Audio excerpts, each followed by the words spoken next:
அனைவருக்கும் வணக்கம். தமிழ்நாடு மாநிலம் கரூர் மாவட்டம் காப்பரமத்தி ஒன்றியம் சி. கூடலூர் ஊராட்சி ஒன்றிய நடுநிலைப் பள்ளியில் நான் 6ஆம் வகுப்பு பயின்று வருகிறேன். எஸ். மகிரலா. நான் எடுத்துக்கொண்ட தலைப்பு வேர்க்கை சொட்டு நீர் பாசனம். இது எப்படி பண்ணுறதுன்னா, தூக்கி எறியப்பட்ட பாட்டில்ஸ், கேன்ஸ், அந்த பாட்டில்ஸ் எல்லாம் கலெக்ட் பண்ணி வச்சுக்கணும். ஒரு பாட்டிலை எடுத்து பாதியாக கட் பண்ணி வச்சுக்கணும். இது மாதிரி கட் பண்ணி வச்சுக்கணும். இன்னொரு பாட்டிலில் ஃபுல்லாக தண்ணி பிடிச்சி மூடியில் ஓட்டை போட்டு வச்சுக்கணும். பாட்டில் இது மாதிரி வச்சுக்கணும். செடி பக்கத்தில் இது மாதிரி ஆழமாக குழி பறித்து பாட்டில் ஒன்று வச்சுக்கணும். இந்த பாட்டில் தண்ணி பிடிச்சிருக்க பாட்டிலெலாம் இப்படி வச்சு சொட்டுதான்னு பார்க்கணும். என்ன சொல்ல முடியுது,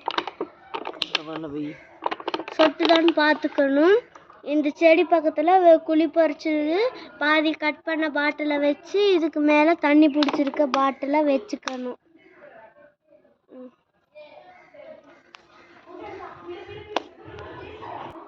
இதோட பயன் என்னன்னா, மண்ணும் மாசுபடாமல் தவிர்க்குது. பிளாஸ்டிக் கேன்ஸ், பாட்டில்ஸ் எல்லாம் மறுபயன்பாடு செய்கிறோம். தண்ணீர் குறைவாக தேவைப்படுகிறது. நன்றி, வணக்கம்.